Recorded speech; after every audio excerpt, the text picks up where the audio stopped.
Hello there! We are looking at all dynamite boxes and doors that came out of Cerro Gordo's Union Mine. And the Union Mine at Cerro Gordo was at one point in time the largest silver mine in California's history. And in this video, I'm going to go back down to the 400 level, and I'm going to bring a dynamite box or two back up to the surface on this little fun, quick exploration of the Union Mine.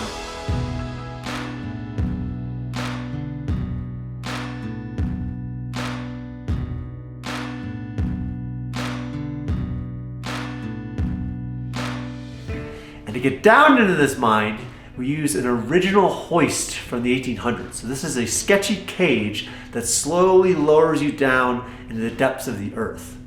Take care of the cats. Of course. I want your motorcycles.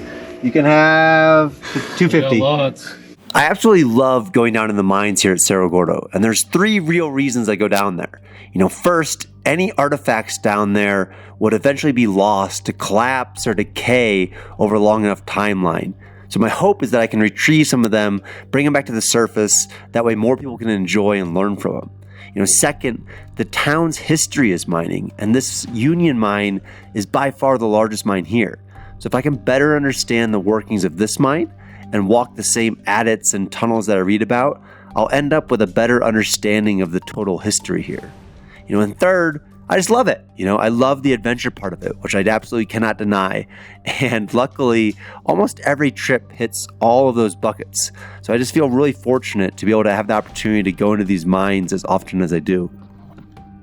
All right, back down to the 400. And I've been here before, and so today I'm gonna take my time exploring around. So if you look up there, there's a hoist. So they're obviously hoisting ore up. So it makes me believe that this is either like a false floor or something else, because where were they hoisting it from? They weren't hoisting it up there to there for no reason. They're probably hoisting it to this trap. And then if I look over here, there's that cross timber, and it almost looks like there's a hole there. So this could be a false floor. If you were to spend some time digging out this, there might be a way down through here.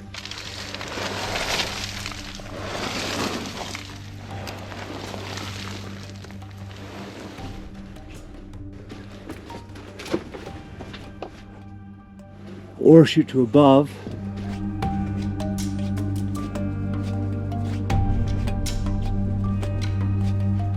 Exit that way. That doesn't seem right.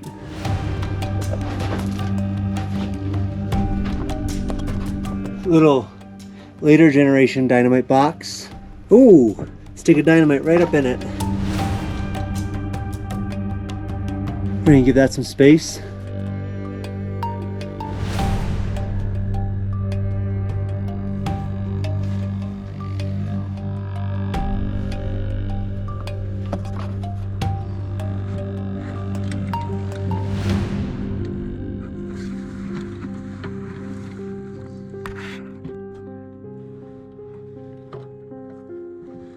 So in between the 400 and the 550 level is this crazy series of ore chutes. And any time that I see an ore chute, I always want to go down it or up it. They're not the main areas of transportation, so there's no huge infrastructure for climbing, but they'll usually pin in a couple steps along the way just in case one of the miners needed to come or go.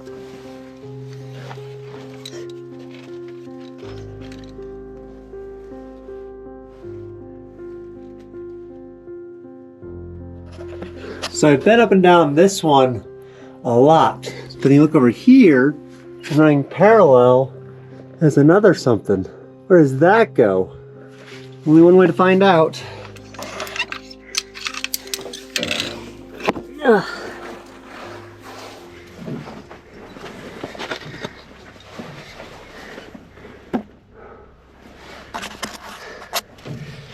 Ugh.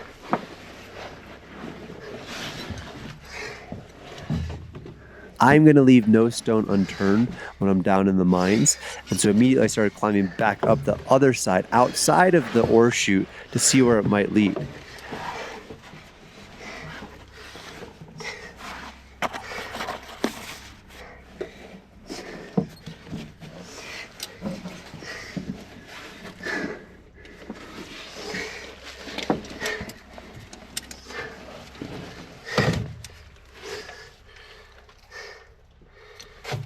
Unfortunately, that one just led back to the top of the box. But for me, it's one of those things where had I not checked that out, I would have been thinking about it for days to come. So I'm glad I did.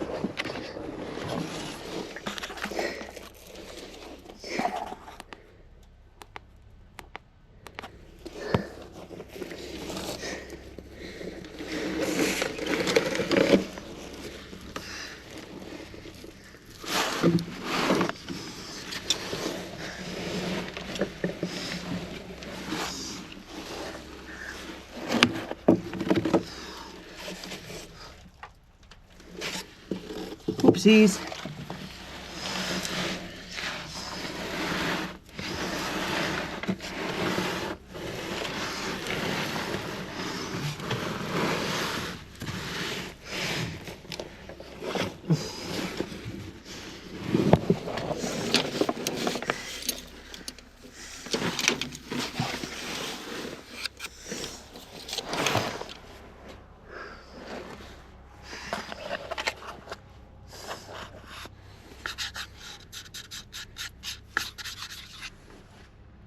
Way out.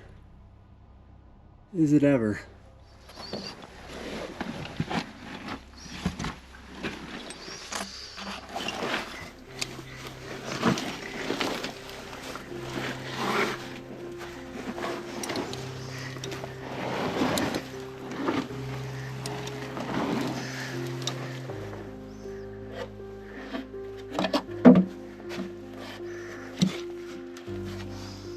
You know, it's not often that you get all of the dynamite brands in one place. We got Atlas, we got Giant, and Hercules. The very first dynamite company in the US was Giant.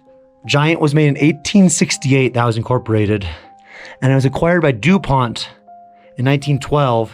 That was determined to be a monopoly. So the US government broke them up and they created the Hercules Powder Company as well as the Atlas Powder Company. And fun fact, Hercules is the reason that Hercules, California is named what it is, which still has a few thousand residents today.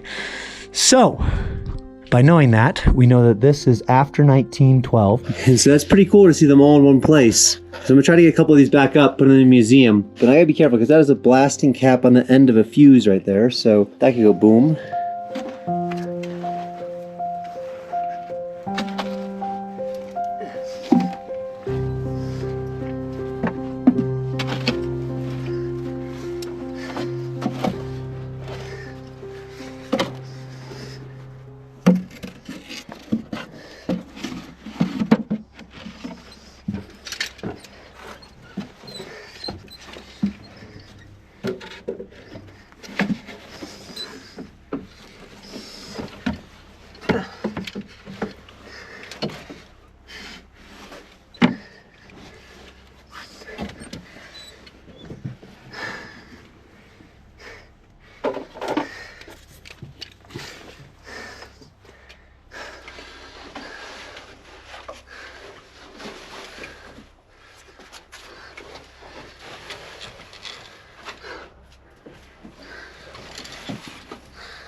And it might not seem like a ton to add to the museum, but if you do this day in and day out for, you know, years or decades on end, you end up with a pretty well stocked museum.